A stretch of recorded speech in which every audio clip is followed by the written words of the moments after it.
चलिए आज की इस वीडियो में मैं आप लोगों को प्रेगनेंसी कंसीव करने के लिए फिंगर टेस्ट कब करना चाहिए और फिंगर टेस्ट करने का सही तरीका क्या होता है और फिंगर टेस्ट किस कंडीशन में महिला को डॉक्टर करने के लिए कहते हैं, इन सभी के बारे में आज के इस वीडियो में मैं आप लोगों को बताऊंगी। तो मैं आज के इस वीडियो में आप लोगों को ये भी बताऊंगी कि आखिर फिंगर टेस्ट करने के पीछे क्या साइंटिफिक कारण है और ये क्यों किया जाता है और इसको करने से आपको क्या क्या फ़ायदे देखने को मिल सकते हैं, इसी के बारे में आज के इस वीडियो में हम विस्तार से जानेंगे। इसीलिए अगर आप भी बेबी प्लानिंग करने की जर्नी में हो और काफ़ी समय हो चुका है लेकिन अगर आपको प्रेगनेंसी नहीं हो रही है तो आज की ये वीडियो आप लोगों की काफ़ी ज़्यादा मदद कर सकती है, क्योंकि मैं आज के इस वीडियो में आप लोगों को जेन्युइन तरीका बताऊँगी कि किस तरीके से आपको फिंगर टेस्ट करना है जिससे आप इजीली माँ बन सकते हैं और वो सही समय भी आप इजीली ट्रैक कर सकते हैं फिंगर टेस्ट की सहायता से। जिस दिन आपकी वोवरी एग को रिलीज करती है इट मीन्स आपका ओव्यूलेशन का डेज यानी कि करीब होता है। तो चलिए आज के इस वीडियो को हम बिना देर करे शुरू करते हैं। तो देखिए, सबसे पहले तो आपको मैं हर वीडियो में यही कहती हूँ कि अगर आपको प्रेग्नेंट होना है तो आप अपने पीरियड को समझिए, क्योंकि आज के डेट में भी काफ़ी सारी महिलाओं को अपने पीरियड के बारे में सही से जानकारी नहीं होती है और कई बार इसी के चलते उनको प्रेगनेंसी कंसीव करने में काफ़ी डिले हो जाता है। तो आपको पीरियड को समझना बहुत ही ज़्यादा ज़रूरी है। चलिए हम एक साइकिल लेके चलते हैं, हम रेगुलर साइकिल को यहाँ पर लेके चलते हैं और शॉर्ट साइकिल को लेके चलते हैं। रेगुलर मीन्स हम 28 से 30 दिन की जो साइकिल होती है या फिर 32-35 दिन की जो साइकिल होती है उसको हम बिल्कुल नॉर्मल कंसिडर करते हैं। अगर 35 से ऊपर अगर आपके पीरियड आते हैं यानी कि 35 के पार यानी कि आपके 45-55 दिन में अगर आपके पीरियड आते हैं तो ये इनरेगुलर पीरियड की कैटेगरी में इसको हम मानते हैं।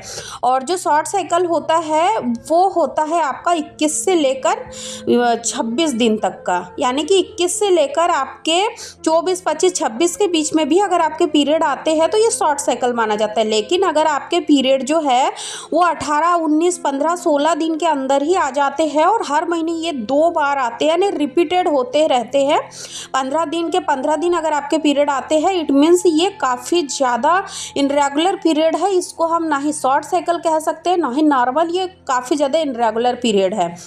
ठीक है, तो चलिए ये तो हो गई नॉर्मल और इनरेगुलर और शॉर्ट साइकिल पीरियड के बारे में। अब हम जान लेते हैं कि अगर शॉर्ट साइकिल है महिला का तो उनका किस तरीके से ओव्यूलेशन का पता लगाना है, उनको किस तरीके से फिंगर टेस्ट घर पर करना है।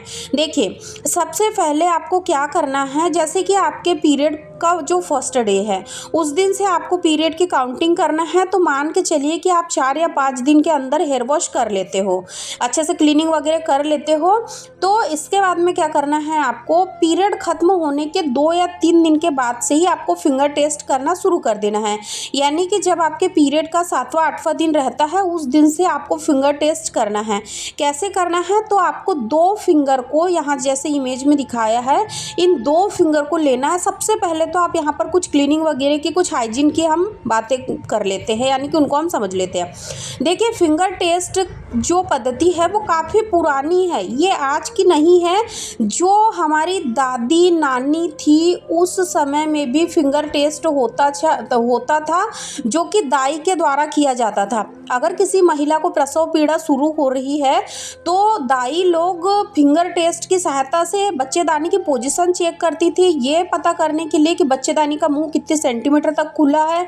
डायलिसिस होता था इससे, जिससे कि पता चल जाता था कि बच्चेदानी का मुंह कितना खुला है और कितना समय है बेबी को बाहर आने में, यानी कि डिलीवरी होने में कितना टाइम है। तो उस वक्त भी इस चीज़ को किया जाता था।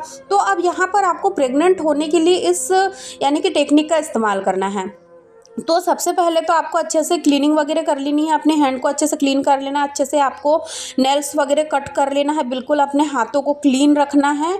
और जैसे ही आपके पीरियड का 7वां दिन होता है या तो आप इसको मॉर्निंग के टाइम में करिए या तो आप सब कामों से फ्री हो जाइए, यानी कि जब आप यानी कि मॉर्निंग में अगर बात वगैरह नहीं लेती होंगी, आप अपने घर के जितने भी ज़रूरी काम हैं उन सब से फ्री होने के बाद में अगर आप बात लेती होंगी, यानी कि अगर आप दोपहर नहर में यानी कि नहाने के लिए जाती होंगी, तो उस वक्त आप इस चीज़ को कर सकते हो। आपको क्या करना है, आपके 2 फिंगर को लेना है और आपको एक पोजीशन बनाना है। या तो आप चेयर का सहारा ले लीजिए, या फिर अगर आपके यहाँ पे कमोड वाले अगर टॉयलेट होंगे तो आप उस पर अच्छे से क्लीन वगैरह करके बैठ जाइए।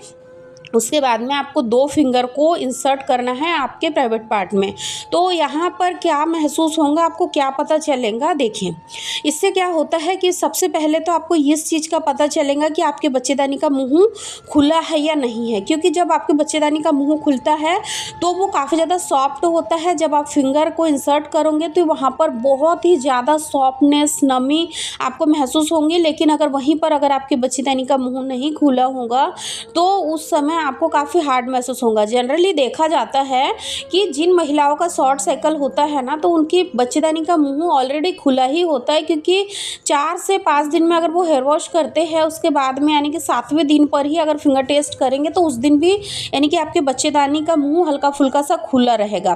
तो उस दिन आपको यहाँ पर हल्का फुल्का सा डिस्चार्ज भी महसूस हो सकता है, नमी महसूस हो सकती है। और इन्हीं दिनों आपके ओव्यूलेशन के भी पिक डेज रहते हैं, तो यहाँ पर आपको कुछ लक्षण भी दिखाई दे सकते हैं, कुछ शारीरिक मानसिक बदलाव आपके बॉडी में आपको दिखाई दे सकते हैं। जैसे कि आपका जैसे ही पीरियड ओवर होता है, आपका जो लिबिडो है वो इंक्रीज हो सकता है। आपकी बॉडी का हल्का सा यानी कि वेसल बॉडी टेम्परेचर हल्का सा यहाँ पे बढ़ा हुआ मिल सकता है आपको थोड़ा सा अपने मूड में भी थोड़ा सा चेंजेस आपको देखने को मिल सकता है। तो ये तो थे वो लक्षण जो कि इस बात को शो करते हैं कि आपकी बच्चेदानी का मुंह भी खुला है और ऑलमोस्ट आपका 2 से 3 दिन के अंदर ओव्यूलेशन होने वाला है।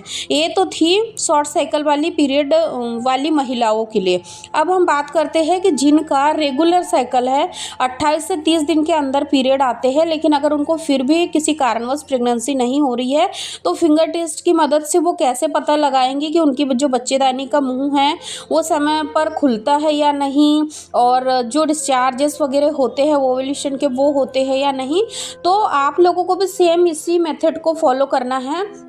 आपको भी अच्छे से क्लीनिंग वगैरह कर लेना है और उसके बाद में आपको पीरियड ओवर होने के 11वें दिन से आपको फिंगर टेस्ट करना है। 2 फिंगर को लेना है और अच्छे से स्मूथली आपको आपके प्राइवेट पार्ट में इंसर्ट करना है।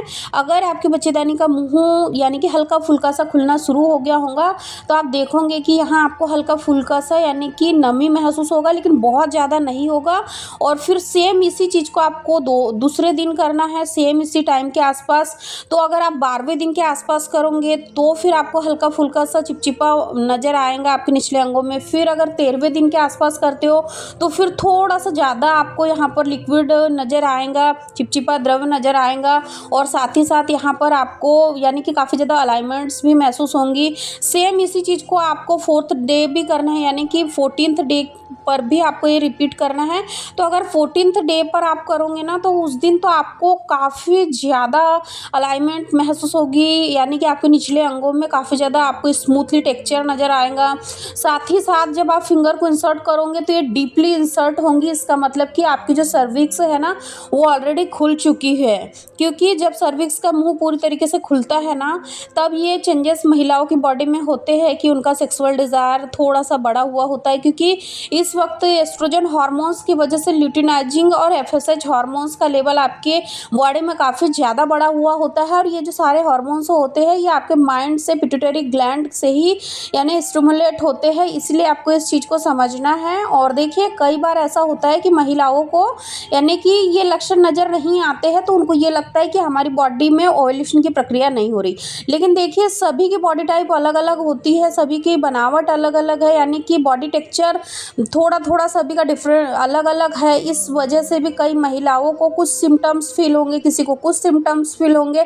तो आपको अपनी बॉडी को थोड़ा सा समझना है। अगर आप बॉडी को थोड़ा सा समझने लग जाओगे तो आपके लिए ये सारे सिम्टम्स को मॉनिटर करना बहुत ही ईजी हो जाएगा। तो आई रियली होप कि आपको आज की ये वीडियो में क्लियर हो गया होगा कि फिंगर टेस्ट कितना ज़्यादा यूज़फुल है और किस तरीके से आप इसको घर पे कर सकते हो। क्योंकि अगर आप इस टेस्ट को डॉक्टर की निगरानी में करोगे तो डॉक्टर इसका कॉस्टली चार्ज भी आपसे ले सकती है। इसीलिए आप इस टेस्ट को घर बैठे आराम से कर सकते हैं, कोई प्रॉब्लम नहीं।